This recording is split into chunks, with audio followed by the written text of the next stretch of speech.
This episode is with my dear friend, Alicia Hopkins. I wanted to have Alicia on the show. Well, first of all, because she's a bright light in the world. She is such a kind and wonderful human being. Absolutely love to be around Alicia, and you will see why.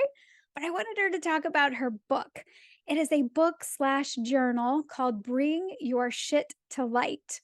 And it is really good if you are kind of new to journaling. It can be really helpful to have some prompts. So, this book is kind of a hybrid. It has some stories, it has some prompts for your own journaling, and then pages where you could just write whatever you wanted to write.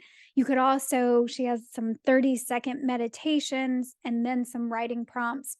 So, you could use the book however you wanted to, but it's a great resource for people who want a journal/book. So I wanted her to talk about that. But also, Alicia is really open about her experience with anxiety and panic attacks. Her perspective has been so helpful to me. And so I wanted her to come on the show and talk a little bit about that and her healing journey and what that still looks like for her. So, Alicia is a life coach. She is the host of the podcast, The Wake Up Call, and she's a writer. And she also has a corporate job. So she's a busy, busy person. And you will see how delightful she is. I hope you enjoy this episode as much as I enjoyed talking with my friend, Alicia. Hi, Alicia. Welcome to the Nourish Soul podcast. Thank you. I'm so glad to be here. So I should tell people that you and I hang out and we are friends now, even though we're about an hour away from each other. So this should be a really fun conversation because you and I really enjoy talking to each other. So Yes, absolutely. Yeah. This is going to be fun. So I wanted to talk about your book and I want to talk about journaling. So yeah, I won't show you what I've written in it, but because it's my journal, but I want to talk about journaling. I want to talk about the book. I want to talk about the name of the book and how you came up with the name of the book. But you're really open about talking about how anxiety has helped you figure out a life that you want to live. So I just thought we might start there and then kind of see where it goes. Yes. And apologies in advance for your viewers if my dog jumps up. I'm currently trying to get him to lay down, but Clifford, hi buddy. No, I actually it's pretty funny, and I'm sure many people feel the same about the things that they're going through in their own life. Anxiety used to be the thing that defined me in a way that I didn't know I would ever come out the other side. Like, it defined me in a bad way. I felt like I was a victim to anxiety. Yeah. And I truly look at my experience with anxiety now as one of the things I am incredibly grateful for, probably one of the things I'm most grateful for, because it taught me ultimately, if I really peel back all the layers and if I just were to simplify it, my experiences with anxiety ultimately led me back to myself. And what I realize is that my anxiety was caused from all the layers I piled on top of myself that kept me away from my real self, the things I hid behind, the masks I would wear to try to be a certain way or look a certain way. And I think that when you do that for years upon years upon years, you ultimately don't know who you are anymore. And trying to untangle the mess that anxiety was in my life ultimately led me back to myself. So I am so thankful for it. And I love talking about it because when I was in the midst of it, desperate for answers, I wanted any information I could get my hands on. And I feel like now it is my duty to share what I learn in a very real and practical way. And that's why I like talking about it. Yeah. So I got a little teary because it is amazing to me how these things that are the hardest parts, and it's not like you weren't a high functioning human being in the world. You were taking care of business, working, married, have a family. I mean, you were always somebody who would show up for other people. So it's not like the anxiety was taking you completely out. It was just taking you away from your authentic self, your true who you really are and what you really have to give. And I think you're more able to serve the way that your soul is intended to serve would you say less anxiety? Because I do want to get into like what was going on. What did you really feel? Would you say there's less anxiety or just a different relationship with the anxiety? The latter, it's the different relationship because that's probably another key learning I had throughout this is I Yeah. remember in the trenches, I just wanted it to go away. And now I understand, no, no, no, no, your body's designed to feel anxiety. It's kind of how you talk about good stress and distress. Like we want anxiety, but it's how do you relate to it? So it's definitely my relationship to it. Anxiety is still present. And I still have waves where if I'm not really rooted or grounded or taking care of myself, I will get swept up in the spiral and kind of bring me back to those scary places, but I can catch it now and say, "Oh, wait, we know what's happening." So it absolutely is how I relate to it. Okay, got it. I think that's really helpful for people too. It's not when we push against worry and overwhelm and overthinking and the anxiousness, when we push against it, it will get louder and harder because it is there as a way to alert us, a way to say, hey, this is a part of you that needs to be healed, needs looking at. Or we may be living our lives inauthentically and our soul will scream at us through Now the that gave body. me goosebumps. That gave me goosebumps of when your soul will scream at us because I Yeah. didn't know it like that, but now it's so clear to me to be like, "Duh, that was your innermost being, like, you weren't being authentic." And of course, it's gonna, like, burst at the seams and eventually, right, the seams burst, and that was when things got messy. Right. And the messy can be scary. You mentioned scary, like when it can get kind of scary. What kinds of feelings and thoughts, what was happening that you called anxiety? So for me, my probably where I reached my turning point where I thought, like, "Holy shit," sorry, hope Yeah, cussing yeah, loud. that's good. We have yeah, it's fine. Okay, good, good. So at the time I was living in Charlotte. I used to cover North and South Carolina for my job. I still work in corporate by day, like podcast right by night, if you will. But I'm in sales and I spend a lot of time in my car. And I would be driving, right, like in the middle of nowhere, South Carolina. And I would start to have, for me, kind of the way my anxiety started, or ultimately I know now they were panic attacks, but it would start with kind of like a buzzy feeling. I would sort of get these tingling feelings in my hands. I would start to get this tightness that traveled up my left arm. And I'm sure your listeners will know where that, you start thinking, oh my God, I'm having a heart Heart attack. attack. I Mhm. became obsessed with my Apple Watch and I would track my heart rate all the time. And obviously, as I'm thinking about it, it would spike my heart rate even more. And I would find myself very off. This happened many, many times, pulling over at a gas station, freaking the fuck out, getting myself together. And then either I had two choices. I either carried on and went where I needed to go that day, or I did a U-turn and I came back home. And eventually it turned into I would have to take Xanax. I mean, like the tiniest little amount, but I could not calm myself down to be able to drive my car. And that was when I was doing a lot of this in secrecy, if I'm being totally honest. I didn't Yeah, talk about it. I didn't even really know how to describe it. I didn't know what was even happening in my own life, I felt like. But I started having way too many days, weeks, months that was my existence. And I physically and mentally couldn't do it anymore. So for me, it was just, I had a really big trigger around my drives. And I think it's because I was captive and I couldn't go do something. I couldn't go vacuum the floors or run to distract. Target. I was trapped Yeah, and I yeah. had to deal with it. And ultimately that's my panic attacks would start to happen. And were you somebody who was kind of an overthinker, kinda get stuck in your head?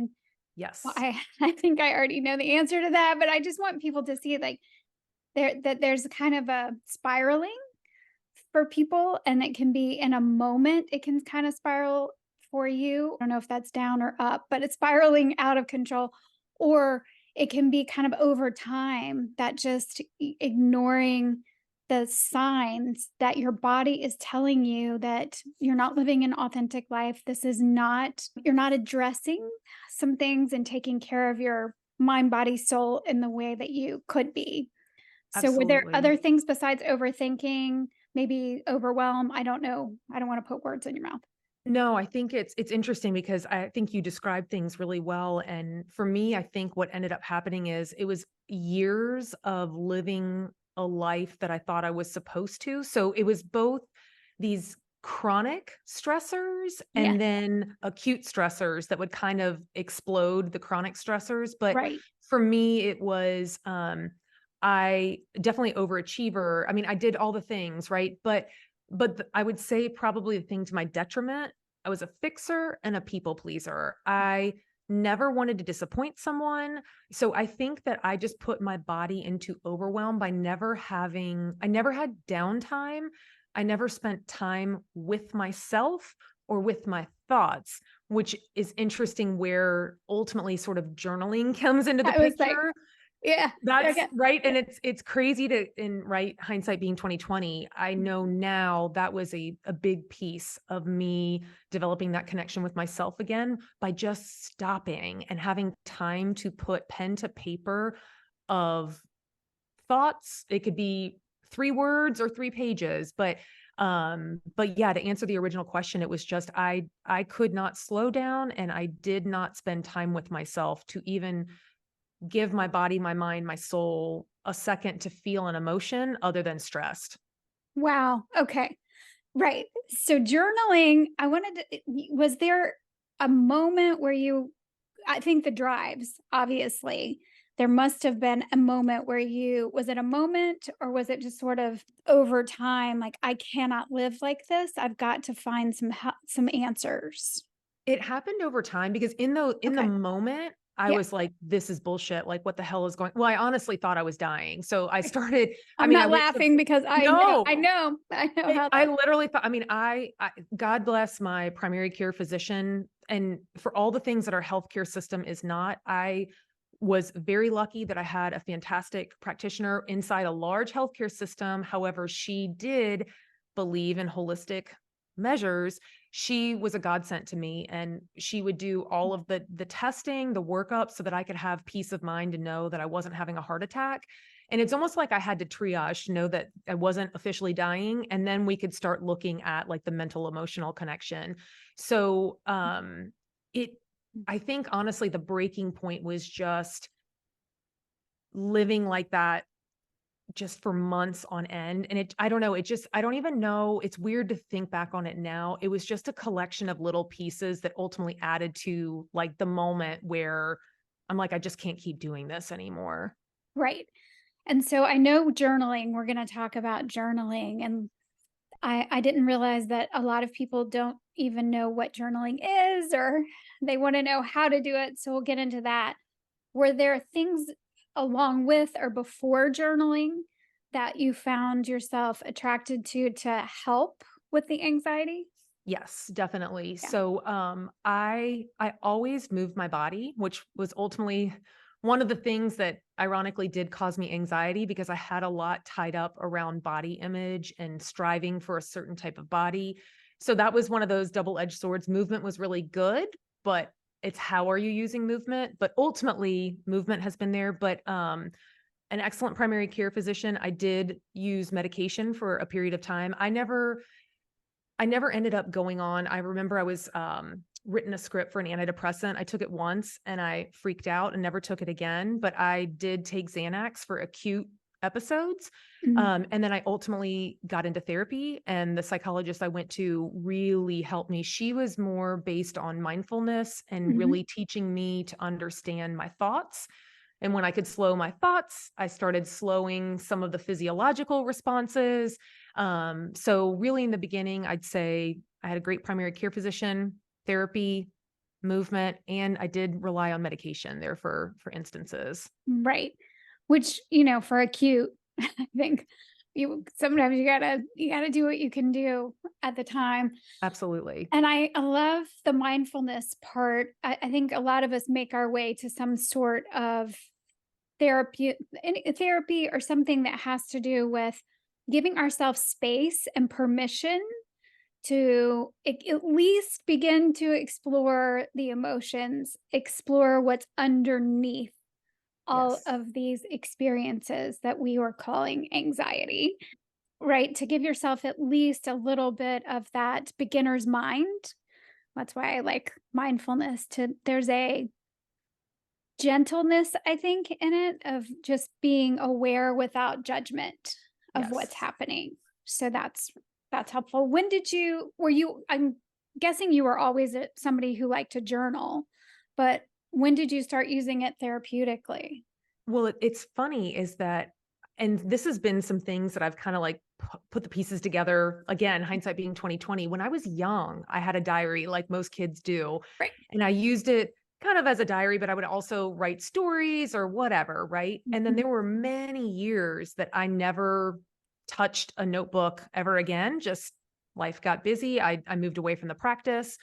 So really journaling started happening along the way, probably along the way when I started going to therapy. I think I reconnected with it again. Mhm. Um, and then now it's something that I see, it's always in the background, just sometimes it's a more present practice, sometimes it's on the back burner, but it's something that truly anybody can connect to. But for me, yeah, it came back into play, I'd say, once I started getting into therapy again, because it helped me, even when you were talking about the space to have awareness, I didn't realize how much my thought life was unharnessed. Like it just ran the show and I believed it. I did whatever my thoughts told me and Oh, yeah, no. yeah, thoughts are just thoughts. Like we can have thoughts all day long that mean nothing. Right, and we do Yeah. not have to yeah, you really actually are better not off to not believe everything that your thoughts are telling you, Yes. because our Yes. mind can really play tricks on us. I do believe I was thinking the body is always working in our favor. It might not look like it, but our body's trying really hard to keep us alive, and by the time we have symptoms, that's already a healing phase. Our body's already doing what it can to try and protect us. And Mm. I think our soul, best I can tell from the people I've interviewed that seem to know a lot about soul, our souls, our souls are well, are always good. Like there's not, but I was like, well, our mind though can play tricks on us. Our mind can get out of control. But I really believe why would our soul be good? And why would our soul be well with our soul and our body always be working in our favor and our mind not? I think, it can run amok, but I believe that the mind is really powerful once Mhm. you called it, I mean, we can harness it, I guess is the best. Yeah. And it's interesting too. I love, obviously through talks that we've had, but even just listening to you speak about now that our body is working for us. It's always healing. Like it's so interesting that I look back on that version of myself. Mhm, This is now probably going on 6 years ago when it was at its worst, but I believed my body was working against me. Like I was afraid of my body. mhm. And as I've learned that your body wants what's best for you, and it's almost now I used to tell my body what to do, but now I ask my body what I'm to What does it do. want to do? Yeah. Yes, and that's been another huge thing when I think about ways that I've changed my relationship to anxiety. It's now understanding that if my body is doing something that doesn't feel good, it's like, "Hello, knock, knock, knock. I want your attention." And it's interesting, and I don't know. I don't know where this thought is coming from, right? My unharnessed thought, but I just think about sometimes there's a lot of shame around the use of medication when it comes to mental health, and I Yeah. think that I look back on that time and while I didn't understand the relationship I could have with my body and its innate ability to heal me, it's kind of like sometimes you just have to get the support to get things stable before you can even enter into that phase of realizing that your body will work with you if you let it. 100%. Yeah. I think stabilization is really key, especially if you're having panic attacks. If your anxiety has ramped up to the point when you're driving and I mean, like you can't just stop Yeah, life. We all make our way to whatever is helpful to us at the time. And when definitely. find other practices, you do other practices. And I'm certainly not against medication. Just found some things that I think are less side effects. And yeah, but I'm glad that you brought that up because I think that's important that kind of stigma that sometimes we have to get the support that we need to get stable, whatever that looks like. I And really I look at it as seasons because to your point, yeah, yeah, now medication it's not something that's part of my toolkit. If I needed it, I would go down that road again if I needed it. But now kind of what you alluded to is I'm learning different practices that don't have side effects that are natural that right it's looking at my sleep, it's looking at how much caffeine, it's looking at alcohol, it's looking at did I get outside, right? Like all these things that and the coolest thing about that too is that those are things available to all of us. Like these things that can heal right. us don't even have to cost anything. Right. Well, you and I've had a lot of conversations about that and those Yes. kinds of things. As I learn more, I can't shut up about teaching it to everybody that'll listen. I wanted to just circle back a little bit to when you were just talking. I think journaling can help us like get out of the head and in the body.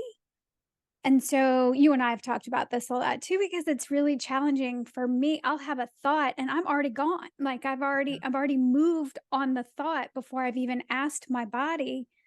And I've really started to take a beat when I have before I move to check in with my body. Cause sometimes I have a great idea and my body says, nope, it's not happening, and people can feel those sensations in different places. I tend to feel it kind of in my solar plexus as a sacral being, but, some people need to sleep on it.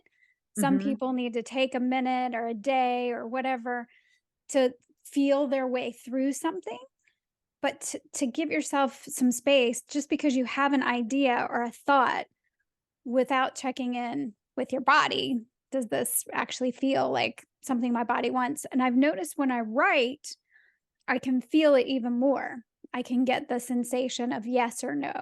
That's huge. I mean, I think so when it's funny, whenever I call, not that this is some like huge term I've coined, but I call it just a brain dump. I have found that there Mhm. are times where I just need pen to paper to strictly get the random shit out of my head. Like I think sometimes people think journaling has to be like, dear diary, today was the most beautiful day. Here are my thoughts. No, sometimes I'm just like, I'm tired. I have a headache. I'm mad at my husband today feels like shit, like whatever. It can be, I need eggs. I need to make sure I don't forget to call my mom today. Like, I think about sometimes journaling is the way that I literally dump my brain so that I can get clearer and go about my day differently. And there are sometimes, yes, that journaling can be this beautiful, profound experience.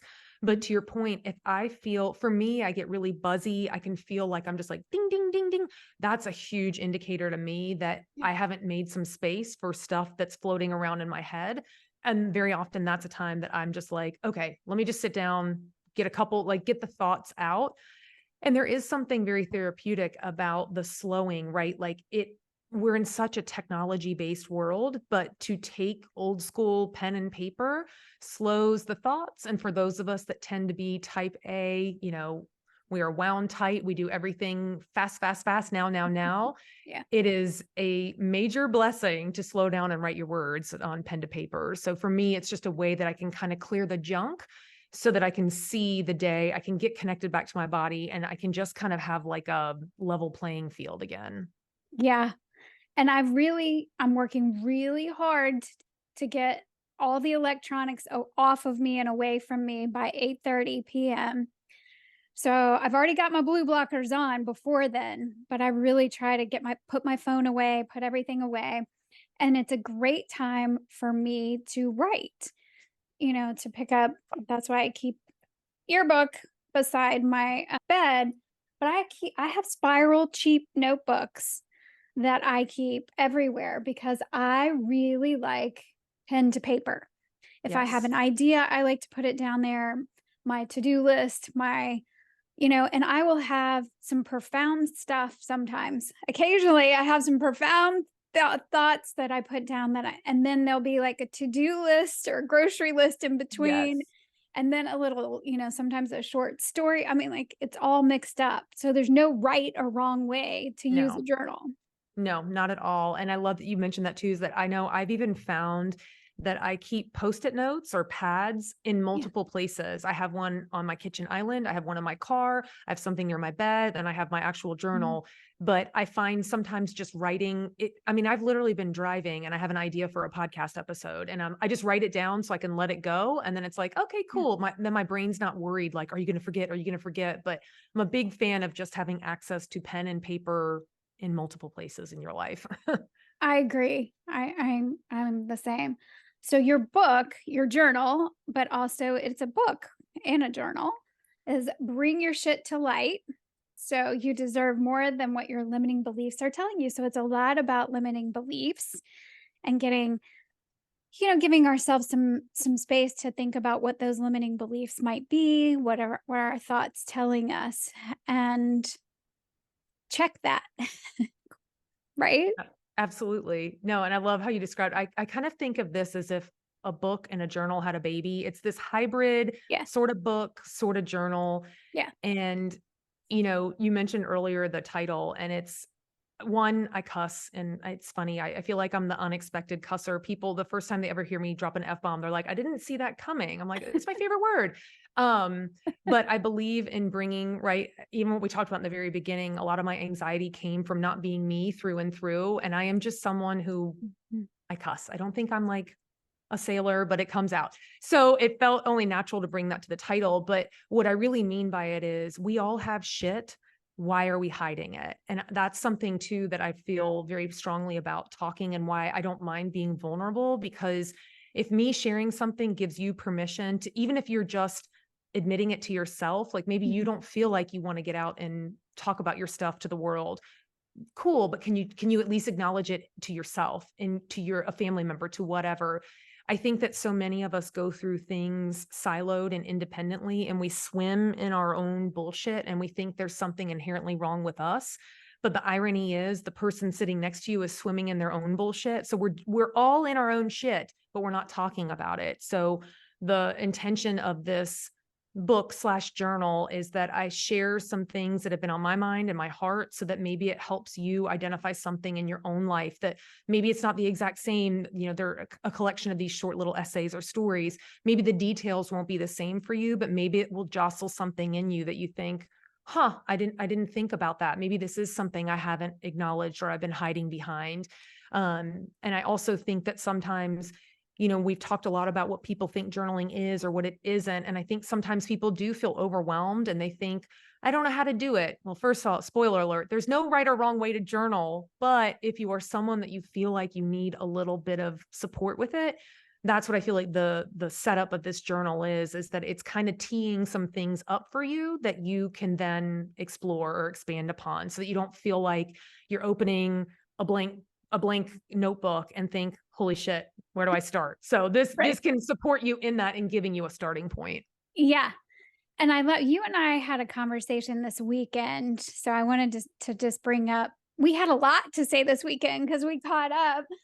So for people that are listening, Alicia found this really cool place over in Sarasota where we did some breath work. We had a lesson breath work, and then we did a cold plunge, and then we went and got some lunch, which was really cool. And one of the things that you and I were talking about is how no one has the script for your life, essentially. Like, if we're looking outside of ourselves to try and figure out how to be. And I was just thinking, your book slash journal, it does have prompts. It is a way, but it also needs to be done in your own way. It gives you plenty of room. And I think it was just a couple of nights ago where you prompted something and I did it the opposite in the book, and I knew that that would be so okay with you. It was so okay with me, but, like, that's the purpose of the book, is, like, here's something that's on my heart that you might wanna journal about, but if you wanted to flip it, you totally could, because you're writing your own script in your life. Yes. And I have struggled. I am 42. So for probably 41 and 3/4 years of my life, I have struggled with looking for someone else's rule book. And Yeah. when I wrote this book, and in the opening pages, I talk about how you can use this. At the end of the day, it really is about the reader, the person that has this book in their hands. You get to make this your experience. This isn't about me saying, use this journal every day for 30 days and your life is going to change. No, that's bullshit. Nobody can do that for you. Like, you get to decide. And that's actually one of the stories within there is talking about, like, you get to decide. That someone saying to me, you get to choose, used to paralyze me with fear. What do you mean I choose? Like, you're supposed to tell me how to do it, and then I'm going to knock it out of the ballpark, and you're going to tell me good job, and then I'm going to say, what do I need to do for you next? So getting to make your own decisions for your life, like, Yeah. as overwhelming as that can sound to some people, now it is like the most liberating thing. Like, you get to use this journal/book however you want, in a way that supports you. And you might touch it today and not touch it again for 6 months. And that is totally cool by me. Like, I just want people to use this in a way that supports them. Yeah. Yeah, and I think people will. I think that I was just thinking, I do cuss like a sailor, but you and I are people that I think that is sometimes shocks people. Like, Yes. you're like, "Oh, I didn't know, that that was gonna come out of your mouth," and it can actually be a relief for those of us who are sailor-mouthed people. When it comes out of somebody else's mouth, you're like, "Oh, phew, okay, now I can just be myself Yes. around this person." Yes. Not, I'm not trying to offend people, but that is just kinda how that's kinda how I talk. So, I mean, that was kind of a relief when I learned that about you. It's like, "Okay, we've got that in common. We can hang Yes. out." And we were also talking about this weekend, I didn't know if we wanted to unpack that a little bit more, of this idea. Well, we were also talking about the fact that, we can get so into our self growth, like personal growth, that it can almost be consuming. It's too focused on self. So there's this balance between doing the things that are considered probably self care, that are, some people might even think that, getting outside every day for the light and is that some sort of luxury. To me, that's baseline maintenance. You've got to at least have some basic things in place. I'm not even talking about extravagant self-care. I'm talking about having enough care for yourself that you can not just function in the world, but actually serve in your highest potential. And we can also become really self-absorbed when we get into that personal power healing growth phase. Yes. That's Mhm. I remember us talking about that, because I remember saying to you, sometimes I feel like I'm so self-consumed, or not narcissistic, but I get so stuck on myself that like, it's almost disgusting to me. And when I know, when I get to that, I know for me, that's now my check-in to say, you are doing too much work. Where is your play? Where is your connection? Because I know for me, when I struggle with this on an ongoing basis, of whenever I start to get into moments where it's probably like teetering on, like, feeling depressed, Yeah. I retreat. I go in, and then I get stuck in my head, and I start analyzing everything, like, you should be doing more of this, you should be doing more of this. So Yeah. that's kind of where we're going with this. Like, that's where I get very consumed with myself, of criticism. How do I get better? And it's a very isolating place.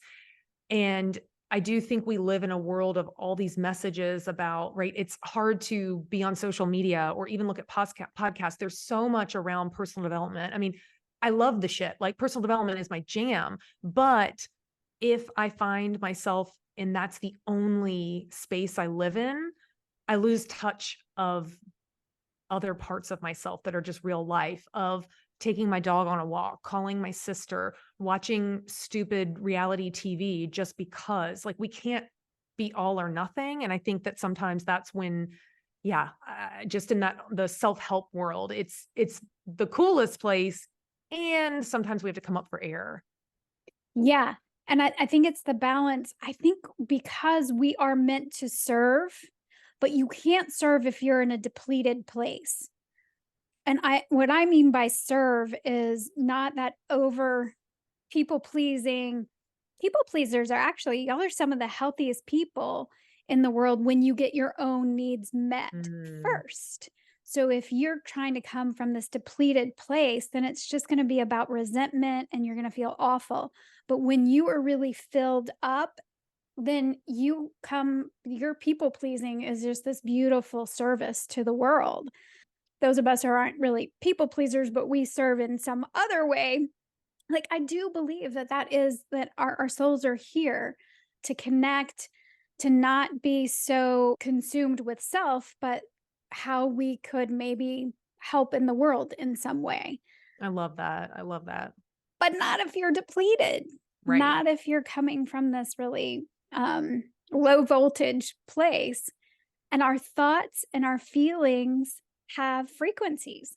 So when we get into a negative spiral and it's this low voltage spinning thing, and if you don't start finding ways to connect, laughter, play, rest, then it will take you out.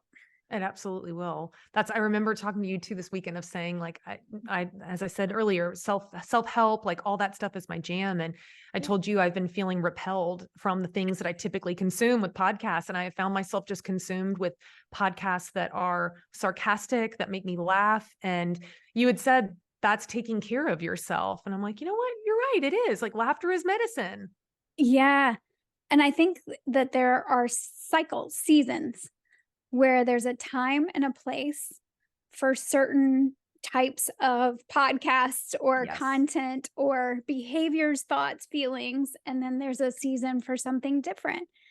I even feel that way about nutrition these days, Mm, that I'm really into seasonal now, of course, because I think that's a really powerful way to help your body is to eat local and seasonally if you can. But that makes sense to me that we have seasons of, you know, what we're doing behaviorally for ourselves. sure. No, totally. Yeah. But your podcast, Wake Up Call, was, really about trying to help other people have a wake up call the way that you have had a wake up call to say, let's live an authentic life.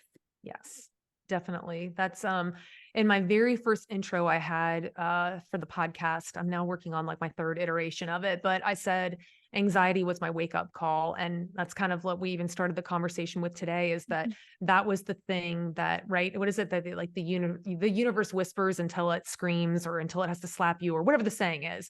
But that was my wake up call when my body just physically said no more. And ever since then, I just feel very led to talk about things. Like, I am not on this earth to tell people what to do, but I feel like I am on this earth to say, this is something that has helped me. And I want to share it with you because when I was in my lowest place, I had to search really fucking hard to find the answers to things that would support me and help me.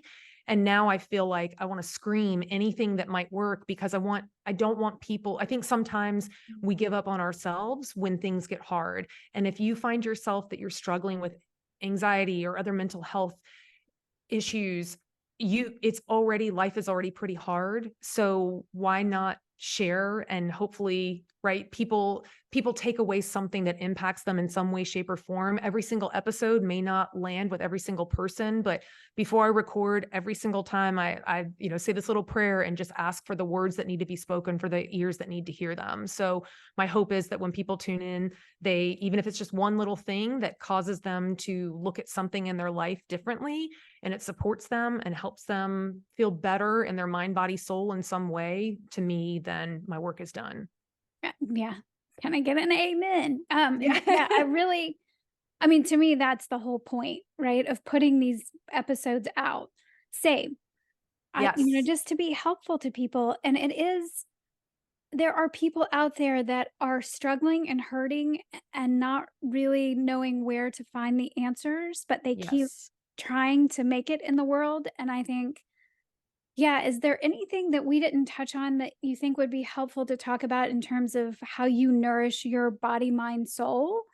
That you're right, we can't follow somebody else's exact path, but we can get ideas. Yep. Sorry, Clifford. He just jumped up to Clifford the try to make his dog, we love appearance. Clifford Yes. the Sorry, dog. buddy.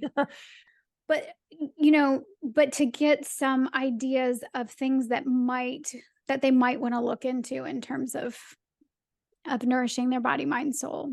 Absolutely. I don't know where this came from, but I'm just going to go Yeah. with it. Yeah. The thing that popped into my head is you are not broken, you do not need fixed. And what I mean by that is Mhm. I know I spent a long time in my life thinking something was inherently wrong with me. And now I have gone into the place, the things that I was so afraid to show the world, like the things that are honestly like the things that make me weird are now like the coolest things that I love about myself. Like those were the things I fought so hard not to show Uh-huh. because I thought that that would make me not accepted, approved, anything like that. So Mhm. I just think to anyone out there listening, the things that you're afraid to show the world, I promise you are like your biggest gifts. And the reason I feel that that's so important is I think that life is hard sometimes. And if we are going through our days starting before you've even had an interaction with another person in this world, and you're starting each and every day thinking you're broken or you're wrong or you need fixed, you're already starting like behind, right? Mhm. I don't know. It's the random thought that popped in my head is just, I just think it's really important for us to not think that something's wrong with us because Yeah. who says who? Like whoever we walk around with these invisible rules in our head of saying how we should be or what's normal, what's weird. Who the fuck says? Like who tells you that this aspect of yourself is what makes you weird or broken? Like says who? Says who? Like tell me the person that says that. Like sometimes these are just thoughts that we've picked up from society or culture and push back on that shit. Like you are perfect just as you are. And I think that sometimes when we can silence those voices that are so critical, Yeah. that then even gives us firm footing to do the things that like that's your nourishment, like your a nourishment starting point right then and there is just telling yourself that you are okay as you are. And then from there, it's right, like you can build in other self-care practices. But if we can't be kind to ourselves first, like how will you take care of yourself in other ways? Yeah. Just popped in my head is that I kept thinking, well, when my grandmother dies, then I'll be able to be who I really am. Like I don't know why I had to be, I don't know, Mm, a certain way, but then my grandmother died and I still am, that still is a struggle to be really? authentically. I mean, I feel like I'm pretty authentic, kind of an open book, but you're right, the things that you hide that you don't really put out there because of fear, I guess. I Yeah. guess it really is always about fear. It comes down to love and fear and moving Yeah. more in the direction of loving yourself and being kind to yourself. And that is a good place to start because for years I've told people in session after session after session, you are not broken.